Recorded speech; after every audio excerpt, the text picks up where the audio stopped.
If you've seen my other Nintendo Switch accessory videos, you know that I'm a big fan of Genki and their products, and I was lucky to get to see their booth at PAX East this year, and while I was there, I was a really big fan of this Attack Vector case, and I thought about buying it before PAX East, but when I saw the news that they were going to be there, I decided, hey, it'd be a good idea to check it out first, and I got, talked to the guys there, and they showed me all the products. It was really cool, so I pre-ordered this, and when I got it and started using it, I realized that I had a lot of negatives that I didn't even really think about until you actually get to use it. And I almost didn't make this video because my videos are usually pretty positive and I like to talk about the things that I enjoy with gaming, the accessories that I use all the time. But I needed to make this video because I don't think I can recommend this case. Now, Genki has made some improvements and the new cases that you buy will be shipped with those new improvements. But there's something to be said about the fact that they don't have a return policy. So if you don't like something that you buy from Genki, it's not that you can return everything. It's sort of not what I mean by no return policy. It means that you cannot return anything. Now, if there was a fault from them manufacturing the product, something was broken or just like not manufactured correctly, they will absolutely replace any parts up to basically the whole thing if they need to, if it was their fault, which is nice.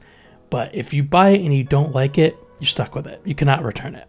So what I'll do is I'll talk about what comes in the box, talk about the things I liked about the case, the things I don't like about the case, and I'll let you decide if the Genki Attack Vector case is the right case for you. Alright, so here's everything that comes in the box. I actually didn't realize that my face would cover everything, so let's move everything more towards the top here. So you have the left and right Joy-Con grips, like the case parts that go on the actual Switch 2 tablet itself, and there's 3 different grips that you can attach onto the back of the Joy-Con grip. So you got the feather ones with small ones. I forget what they call these ones, but they have a little groove for your thumb or your pinky, and these are just the large ones. Now, essentially, if I can grab the Switch 2 here, right? Apologize about a little bit the dust on the screen here. But let's take the different Joy-Con off here. And then the Switch 2 goes in like so. Gotta line up everything correctly. Let's do it from the top instead, because that's where all the buttons and stuff are. Yep, there we go. All right. So we can slide in up like this. And then these slide in. That.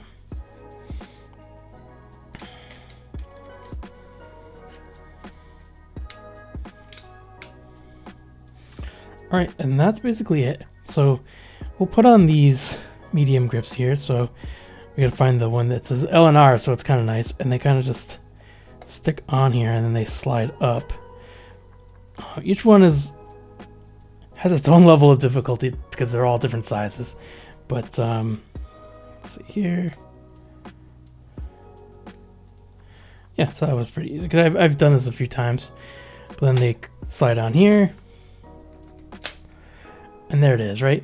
So the thing I like about this case is that the grips can change, so you can put smaller grips if you want to put it into a case. There's a thing on the back here, this ring. It's kind of similar to like a MagSafe ring. It's not the same exact thing, but here's a little magnetic ring thing. So if you have any MagSafe accessories or magnetic accessories, they can slap on here. And Genki actually has a battery bank that they sell that has that will slap on here. And then you can put a little cable to the charger at the top of the Switch 2. And so you can have it connected on the back. And that's really nice, right? Especially if you have a third-party battery that's MagSafe. You don't have to buy the Genki one. You can just slap it right there. And I think that's an awesome feature, right? To have accessories connect on without needing any kind of special like connectors or grips or whatever. It's just a magnetic ring. It's very nice. Problem is, this is very flimsy, right? You could accidentally take this whole case off. It doesn't stay on very well. Actually, something that I should mention, and one of the really important things, is this. And I almost forgot about this. This is the travel cover.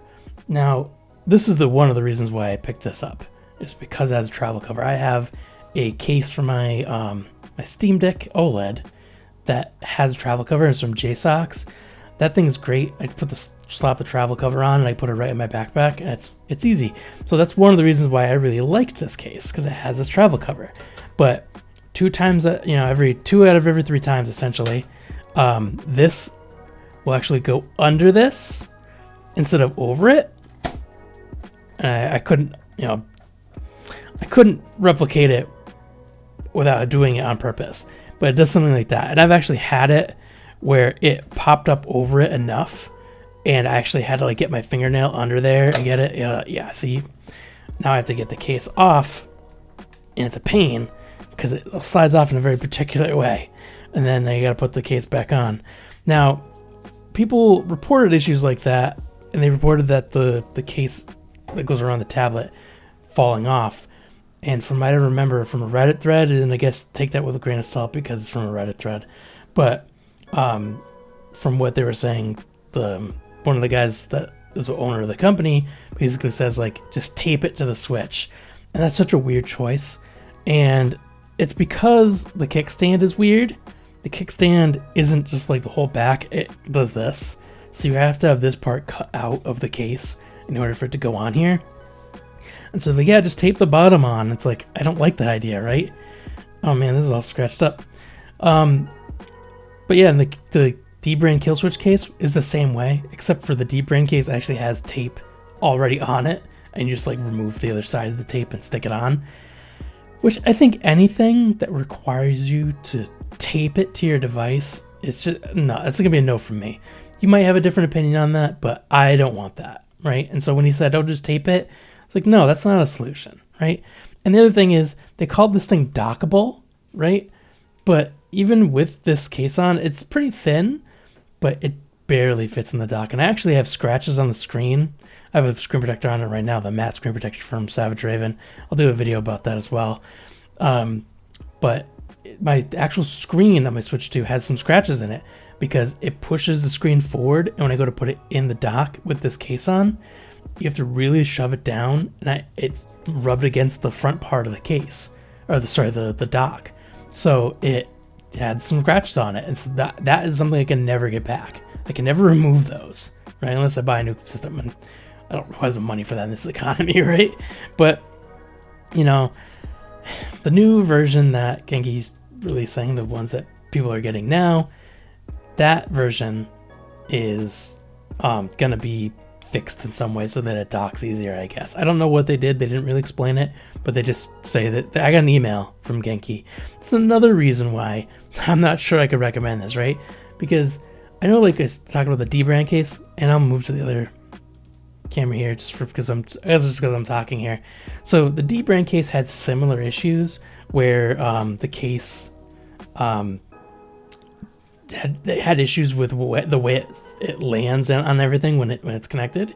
With the dbrand case, I believe, if I'm not mistaken, the issue is that when the case is on, there's issues with overheating because the vents are covered in a certain way. And so dbrand's done this before. They went ahead and said, hey, there's clearly issues with this case. We designed it before we had a Switch 2 in our hands. So anyone that's ordered it already will get the new version that has all the fixes. And you don't have to give us the old one. You're just going to get a new one. Which the same thing happened to, I think it was like the Ghost case for my iPhone that I bought. It was supposed to not turn yellow, but when the way they designed it, it was, the plastic was more brittle because the way that they had to do it. And so there's cracks in the plastic that people had. The other pieces that weren't the clear plastic, like the grips around the edges and stuff, were coming off. And it was starting to happen to me too. And yeah, dbrand sent an email out and said, this design just didn't meet our standards and we thought everything was good. And then people started seeing problems after some time. So we're creating a new version. And they sent out a code to everybody, say, you're going to have to go into the store and actually buy it, but when you put the code in, it's free and there'd be free shipping. And that's exactly the case, right?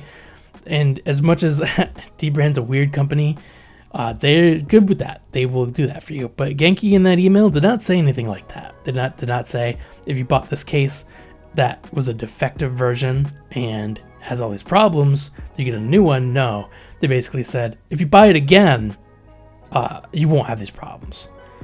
And they said that they had problems because they didn't have an actual Switch 2 to test this case on. And I get it, like, not really. I mean, Nintendo was really weird about this system, right? They didn't send it to people, and these manufacturers didn't have it. But like, don't release a product you're not confident is perfect. Not, it doesn't have to be perfect. Don't release a product that you're not confident will be really good, and then, you know, if you release this product and then later on say, oh, well, it's because of this other company. It's like, no, you've released the product. You greenlit it. You decided that. And like I said earlier in the video, I don't like making these kinds of videos because they're negative, and I just get that, I get fired up, and it like makes me not feel good. But I just can't recommend things like this. The other thing is that these grips, they don't go straight back. They go out. They're like wider. Even this one's even worse. It goes even farther out, if you can tell the difference between the two. So when it's on, it's like, I don't know, it's actually it's like 1.5 times as wide. And so when you're holding it, you can kind of see let's see if I can do it at a good angle. There's like a wobble in the Joy-Cons, and it's just not good. It makes me feel like I'm going to break my console. And which is why I haven't been using it. I've been using a different one that I got from Savage Raven, which I'm going to be doing a separate video on. So if you're excited about seeing that one, go ahead and click on the like button. That one's going to be definitely a more positive one because the case I got from Savage Raven is really good. I really like it. So I have a lot to say about that one. Go ahead and hit like. If you have a case for Switch 2 that you do really like, that's not this one or the Savage Raven stand case or any of those, like a niche one or something, definitely let me know in the comments. Say what the case is, what the brand is. I'd love to like go and check it out, and maybe if it's good enough, maybe I'll pick one up or you know, see what I can do a video on it. But yeah, that's it. Like, the concept is great. The concept is really great. The swappable grips, love it. The separate case for the tablet and the Joy-Con, so you can remove the Joy-Con while you still have the case on. You can still have the grips on and everything. Love the concept. Travel cover, I'm a big fan of the travel cover. I love the travel cover because I don't want to put it in a big case and take up all the room in my backpack when I'm traveling. I love a travel cover. It's just the execution just did not land. They didn't stick the landing on that, like, at all. So I don't know. If you ask me, can you recommend the Genki Attack Vector Case? I can't. There are plenty of Genki products that I can recommend. I can recommend the Covert Dock, the Covert Dock Mini, the Covert Dock 2 I have not used, but if it's anything like the other two, it's a great product. The grapple hooks, like, there's tons of things that Genki makes that I like. I just cannot recommend this case. So if you're thinking about buying it, just consider these things. If you do buy it, I hope you like it. I hope hope the new version's much better than this one. But like I said, I can't recommend it. It isn't like a video that I like doing.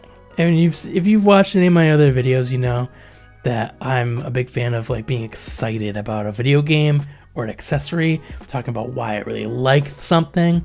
And there are times where I have to have some honest, criticisms, and you gotta be honest about the things that you don't like about something. But there hasn't been something that I don't like this much that I actually made a video about, because normally I just kind of skip it. There's other YouTubers that will still make that video because it's content on their page, but I don't like making these. But I needed to make this because I went to their booth and I have a video of me at their booth. I talked about this case and how I pre-ordered it. I posted about it. I talked about it in those videos saying like, hey, I pre-ordered this. Let's check it out. I needed to actually make this video and talk about what I liked and what I didn't like, so that people that are looking at this case have an idea of what they're getting into. Because like I said, You cannot return this once you buy it. And so now I feel like I'm kind of out $60, and Genki's not really going to do anything for me unless I'm going to give them another $60 and buy a new version, which I don't really believe the new version is going to fix the issues that I have with this one. So I'm going to leave it at that. I do have some other videos coming up. Like I said, I have a Savage Raven stand grip, I believe it's called. That has a travel cover. I'm going to talk about that. Talk about the screen protector that I bought also from Savage Raven. Savage Raven is Skull & Co. It's a new name for Skull & Co. Skull & Co. if you weren't familiar. But I have those. I have, some other stuff coming up. So if you're interested in seeing any more video game accessories, especially Switch 2 accessory videos, you should be able to click on my face somewhere around here to subscribe. Otherwise, I'll see you in the next one.